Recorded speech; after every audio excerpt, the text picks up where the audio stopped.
যদি আমি বলি আমার রাসূল কেমন ছিলেন, তিনি ছিলেন মধ্যম আকৃতির। তিনি না লম্বা না খাটো। তিনি কখনো বা যখন হাজারো মানুষের সামনে দাঁড়াতেন, বিদায় হজের সময়ে 1,40,000 সাহাবা যখন ময়দানে, তিনি যখন আস্তে করে উঠে দাঁড়ালেন, ওনার চাইতে অনেক লম্বা লম্বা মানুষ থাকার পরেও অবাক বিস্ময়ে সবাই তাকিয়ে দেখলো সবার উপর দিয়ে যে মানুষটির মাথা মুবারক দেখা যায়, তিনি নবী মুহাম্মদুর রাসূলুল্লাহ সাল্লাল্লাহু আলাইহি ওয়াসাল্লাম। তিনি মধ্যমাকৃতির হওয়ার পরে সবার উপরে তার শির, সবার উপরে তার মাথা। সবাই অবাক বিস্ময়ে তাকিয়ে দেখলেন তার চুলগুলো হালকা হালকা কোঁকড়ানো।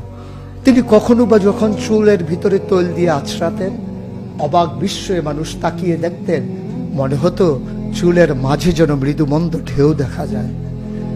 তার কপালটা ছিল চওড়া শুভ্র, তার চোখের ভ্রুগুলো ছিল ধনুকের মতো বাঁকা, তার চোখগুলো ছিল টানা টানা ভাসা ভাসা, তার চোখের পাতাগুলো ছিল গোলাপের পাপড়ির মতো। তিনি কখনো বা যখন চোখের পলক ফেলতেন, অবাক বিস্ময়ে মানুষ তাকিয়ে দেখতেন, মনে হতো মৃদুমন্দ বাতাসে গোলাপ পাপড়ি দোল খাচ্ছে। তার চোখের সাদা অংশ ছিল রক্তিমাভ সাদা, কালো অংশ ছিল তার কৃষ্ণ কালো। তার ঠোঁটগুলো ছিল গোলাপি রঙের, তার নাকটা ছিল খাড়া, ছিদ্রগুলো ছিল ছোট ছোট, নাকের নিচে ঠোঁটের উপরে ছিল চিকন সরু গোঁফ। তিনি কখনো বা যখন মুচকি হাসতেন, তার গোলাপি রঙের ঠোঁট দুটো যখন একটু ফাঁক হয়ে যেত আর দাঁতগুলো যখন বের হয়ে যেত, মানুষ অবাক বিস্ময়ে খুঁজত কোথাও যেন বিজলি চমকিয়েছে। তিনি যখন প্রচন্ড গরমের মাঝে ঘেমে সিক্ত হতেন, কপালে তার মুক্তার দানার মতো ঘাম জমে যেত।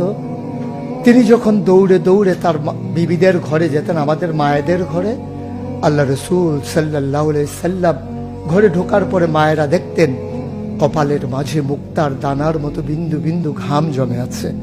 মায়েরা বলতেন, গুস্তাখি মাফ কর দিজিয়ে, বেয়াদবি মাফ করবেন, আপনি চুপটি করে একটু বসুন।